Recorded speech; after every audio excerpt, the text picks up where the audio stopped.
मेरी हंसी हुई जाएगी। और वे प्रभु दीनानाथ आज मेरी साड़ी खिंच जाएगी।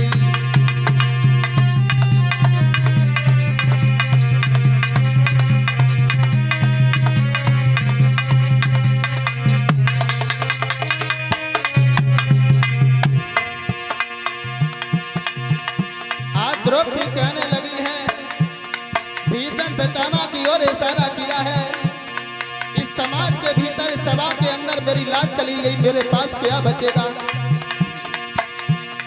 मैं कुलवधू तुम्हारे घर की,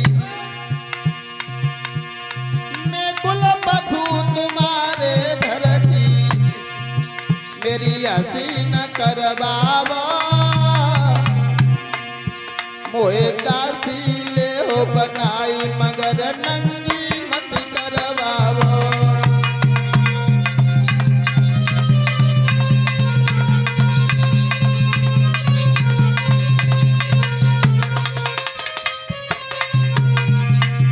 जवाब दिया, मैं दासी बन जाऊंगी लेकिन सभा के अंदर मुझे नंगी मत करवाओ। अरे सर बैठे सरदार सभा,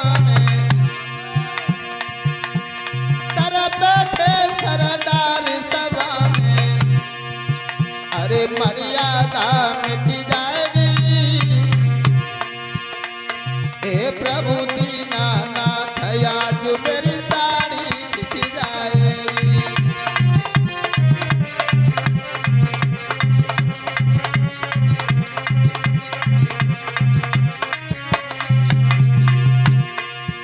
इशारा किया है मुझे बचा लीजिए। अरे पांचों पति जुआ में हारे, अरे पांचों पति जुआ में हारे, जमे दोस्त कहा है मेरा, एक दिन दुश्मन करवाई के हसनापुर को घेरो।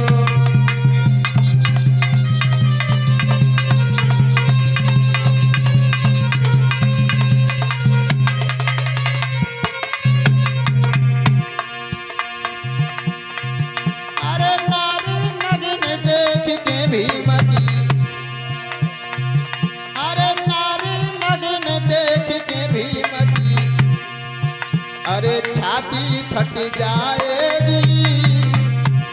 हे प्रभु दीनानाथ आज मेरी साड़ी खिंच जाएगी।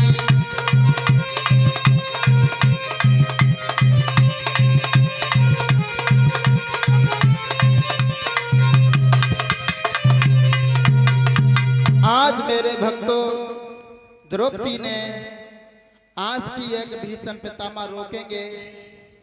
जब भीष्म पितामह कुछ नहीं बोले हैं, पांचों पति अपने सर झुका करके नीचे बैठे हैं। दुर्योधन बार बार ये कह रहा है द्रौपदी को नगन किया जाए और नगन करके मेरी जंगा पर बैठाया जाए। आज द्रौपदी बिलख रही है और मेरे भागवत प्रेमियों इस बात का विशेष ध्यान रखना, ये कथा याद करने के लिए नहीं होती है, ये हमें शिक्षा देती है। अगर तुम्हारी आंखों के सामने कहीं अन्याय हो रहा हो और अन्याय को तुम देखते रहे तो पाप तुम्हें भी लगेगा। सभा में सबको मालूम था ये अन्याय हो रहा है, लेकिन दुर्योधन के सामने बोलने की किसी को हिम्मत नहीं पड़ रही थी। अगर भीष्म पितामह चाहते तो पांडव और कौरव एक साथ हो जाते, फिर भी कुछ नहीं बिगाड़ पाते। लेकिन कहा जाता है जैसा खाओगे अन्न वैसा चढ़ेगा सन्न। भीष्म पितामह पहले ये वचन दे चुके थे कि मैं जब भी युद्ध करूंगा तो हस्तिनापुर की ओर से लड़ूंगा। कुछ मजबूरियां थी भीष्म पितामह की, नहीं बोले। और भक्तों ध्यान रखना, अगर ये कथा आप सुन रहे हैं तो आपकी आंखों के सामने कहीं अधर्म हो रहा हो, अन्याय हो रहा हो, तुम में क्षमता हो तो उसे बचाना और देखते मत रहना। अगर तुम मदद न कर पाओ तो किसी दूसरे से करवाना। अगर तुम देखते रह गए तो तुम्हें भी पाप लगेगा। इंसान वो नहीं है जो अन्याय होता देखता रहे। इंसान तो वो है अगर अपने घर का भी अधर्म करे उसे भी रोके। लोग ये सोचते हमारे परिवार का करने दो, ये भी पाप लगता है। आज जब कोई नहीं बोला तो द्रौपदी ने सोचा है कि मैं भी कम ताकतवर नहीं हूं। लेकिन भक्तों जब द्रौपदी को दुखी देखा, भीमसेन ने देखा कि भैया सबको छाड़ गए हैं, अर्जुन नीचे सर किए हुए बैठे हैं, लेकिन भीम से नहीं बैठा गया। भीम खड़े होकर के कहने लगे, अरे दुर्योधन तू बार बार धमकी दे रहा है कि द्रौपदी को नगर करके जंगा पर बैठाना चाहता है। आने दे वक्त, यही जंगा तेरी अगर मैंने गदा से न तोड़ी तो मेरा भी नाम भीमसेन नहीं है। मेरे भक्तों, इधर द्रौपदी के बालों को खींच करके दुशासन लाया था, तो द्रौपदी ने भी ये प्रण किया था कि ये बाल उस दिन बांधूंगी, इस बालों का जूड़ा उस दिन बांधूंगी जब ये बाल दुशासन के रक्त और दुशासन की आंत के द्वारा इन बालों को हम बांधेंगे, तब तक बाल नहीं बंधेंगे। ये मन ही मन में प्रण किया है द्रौपदी ने। इधर भीमसेन ने ये प्रण किया है कि तेरी जंगा को मैं गदा से तोड़ूंगा। इधर मेरे भक्तों, द्रौपदी ने सोचा है दुशासन चीर खींचने में लग गया है, लेकिन आज द्रौपदी ने अपने शरीर की ताकत लगाई। अब भक्तों ध्यान रखना, पहले तो द्रौपदी को घमंड था बाबा भीष्म की ओर से, वो नहीं बोले तो अपने पतियों की आस की, पति नहीं बोले तो खुद अपने शरीर पर आस की है।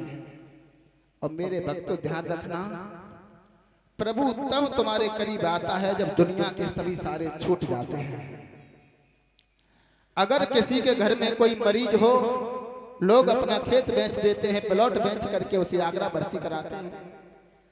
आगरा डॉक्टर कह देते हैं इसे दिल्ली ले जाओ, यहाँ इसका कामयाब नहीं हो रहा है इलाज।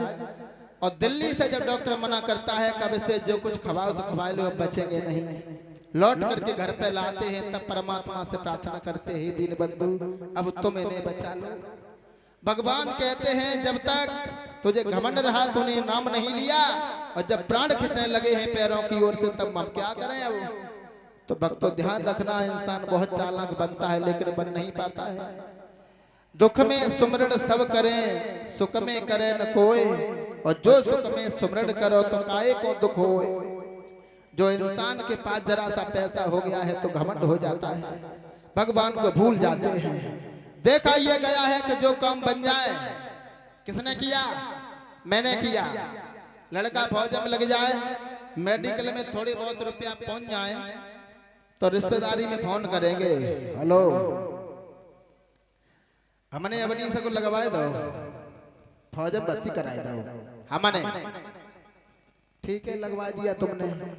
उसके बाद जैसे ही सीमा पर युद्ध हुआ, गोली लगी सीना में, अब नहीं से गिर पड़े। जब तिरंगा में पैक होकर के आए तब रोते, हे ईश्वर हे भगवान तूने बहुत बुरा किया, लगवा इन्होंने दिया था। तो यही कारण है लोग ये सोचते हैं जो काम बन जाए सो हमने किया, जो बिगड़ जाए सो परमात्मा ने बिगाड़ दिया। और कलयुग के भक्त बड़े चालाक हैं, मंदिर में तो जाएंगे 5 रुपया के प्रसाद लेके, हे बोले बाबा पड़ोसी को खेत बिक जाए और हमारे बैनामा हो जाए, हम 5 रुपया को प्रसाद पे चढ़ाए, 5 रुपया को जू चढ़ाए दो। अब बताओ जे पूजा हो रही है, यानी 5 रुपया के प्रसाद में 5 बीघा खेत मांग रहे हैं, पहले ही मांग लेते हैं। भक्तों अगर कभी भी कुछ लेना चाहते हो कुछ मत बोलो, कुछ मत मांगो, भगवान तुम्हारी भावना समझ रहे हैं। उन मांगने से पहले भागवत तो करेंगे, कब करेंगे? नाती हो जाए तब करेंगे, और पहले ही कर दो तो पहले नहीं करेंगे। तो भक्तों जितने भी नेजा चढ़ते हैं देवी पे, हमारा जो काम बन जाए, हमारा जीव काम बन जाए, लेकिन कोई भी भक्त ऐसा नहीं दिखाई देता है जो बगैर वाके भगवान के। और जब भगवान ये कहते हैं किसी की भक्ति करो तो निस्वार्थ भक्ति होनी चाहिए, उसमें स्वार्थ नहीं होना चाहिए। शंकर जी को खुद मालूम है कि सब कुछ देने वाले हैं, लेकिन जरूरी नहीं है कि 5 रुपया में तुम इतना मांगो। आइए गौर करते हैं, जब द्रौपदी को जब तक घमंड रहा भगवान नहीं आए, और जब नहीं आए हैं दुशासन चीर को खींचने लगा। द्रौपदी अपने बल से चीर को पकड़ रही है लेकिन पेश नहीं जा रही है।